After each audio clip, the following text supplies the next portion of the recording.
સ્વાગત છે મિત્રો તમારું બધાનું આપણા સિયરા પ્લેટફોર્મ ફોરેસ્ટવાલા યુટ્યુબ ચેનલના એક નવા વિડીયોમાં।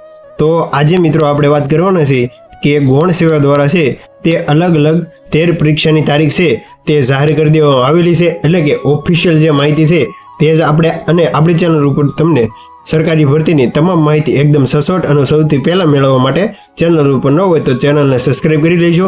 તો શરૂ કરીએ આજનો આ વિડીયો। તો ગૌણ સેવા પસંદગી મંડળ દ્વારા તમે સ્ક્રીન પર જોઈ શકો છો કે અલગ અલગ 13 પરીક્ષાની તારીખ છે તે જાહેર કરી દીધેલી છે, અને સાથે સાથે આપણે વાત કરીશું કે CCCA જે ફાઇનલ આન્સર કી અને રિઝલ્ટ છે તે ક્યારે આવવાની છે તે પણ અપડેટ આવી છે, અને LRDની ફાઇનલ આન્સર કી છે તે ટૂંક જ સમયમાં આવશે તો તેની પણ વાત કરીશું। તો GSB દ્વારા છે તે આ બમ્પર એટલે કે એક સાથે 13 ભરતીની છે તે એક્ઝામની તારીખ છે તે જાહેર કરેલી છે। સૌપ્રથમ વાત કરીએ તો જે ગૌણ સેવા દ્વારા છે આપણે CCCE ગ્રુપ બી એ છે, ગ્રુપ બીની જે FAK સોમવાર સુધીમાં છે તે જાહેર થઈ શકશે, એટલે કે જે પણ ઉમેદવારોએ CCCB ગ્રુપમાં જે એક્ઝામ આપી હતી તેની ફાઇનલ આન્સર કી છે તે સોમવાર સુધીમાં છે તે જાહેર થઈ જશે, અને પરિણામ છે તે 15 જુલાઈ બાજુ છે તે આવી શકે તેવી સંભાવના છે, એટલે કે 15 જુલાઈએ છે તે તમારું ફાઇનલ જે CCCB ગ્રુપ છે તેનું ફાઇનલ રિઝલ્ટ છે તે પણ આવી જશે।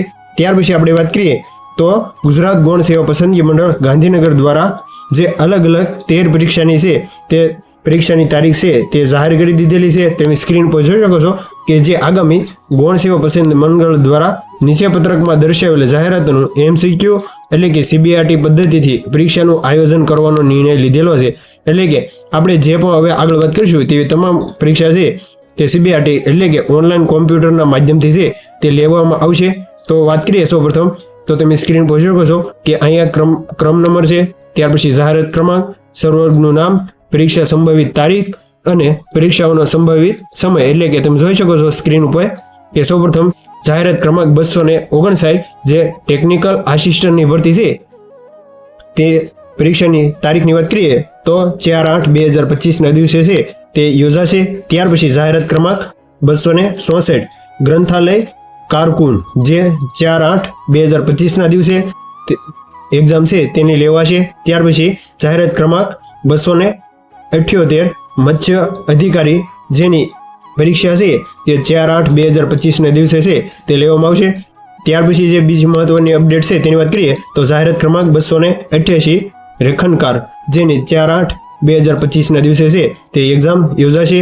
ત્યાર પછી 289 જે જાહેરાત ક્રમાંક છે મિકેનિક જે 4/8/2025ના દિવસે યોજાશે, અને ત્યાર પછી 286 જાહેરાત ક્રમાંક આસિસ્ટન્ટ બ્રાઇન્ટર જે 4/8/2025ના દિવસે છે તે પરીક્ષા છે તે યોજવામાં આવશે, એટલે કે 4/8/2025ના દિવસે એક સાથે છે તે 100 એક્ઝામ છે તે યોજાવાની છે। તે તમામ ઉમેદવારો ખાસ ધ્યાન રાખજો, અને આ પરીક્ષાનો સંભવિત તારીખ એટલે કે સમય છે જે અહીંયા તમે સ્ક્રીન પર જોઈ શકો છો જે તમે જોઈ લેજો। ત્યાર પછી આપણે વાત કરીએ તો જાહેરાત ક્રમાંક 298 બાગાયતી નિરીક્ષક જે 8/8/2025ના દિવસે છે તેની સંભવિત તારીખ એટલે કે પરીક્ષાની તારીખ છે તે લેવામાં આવશે।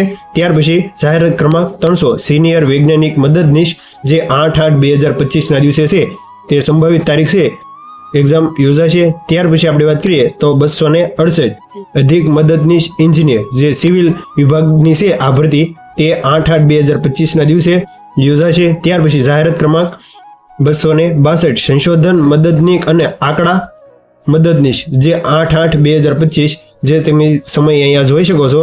ત્યાર પછી વાત કરીએ તો જાહેરાત ક્રમાંક 275 મલ્ટીપર્પઝ હેલ્થ વર્કર જે 8/8/2025ના દિવસે યોજાશે, એટલે કે તમે જોઈ શકો છો એક સાથે છે 8/8/2025ના દિવસે અંદાજિત 5 અલગ અલગ એક્ઝામ છે તે લેવામાં આવશે, અને અહીંયા છે તે આ તમારો જાહેરાત ક્રમાંક છે આ જે પણ ભરતી વિભાગ છે તે છે, અને અહીંયા તમારે સંભવિત તારીખ છે જે એક્ઝામની તે આપવામાં આવેલી છે, અને અહીંયા તમારો એક્ઝામનો સમય આપવામાં આવેલો છે।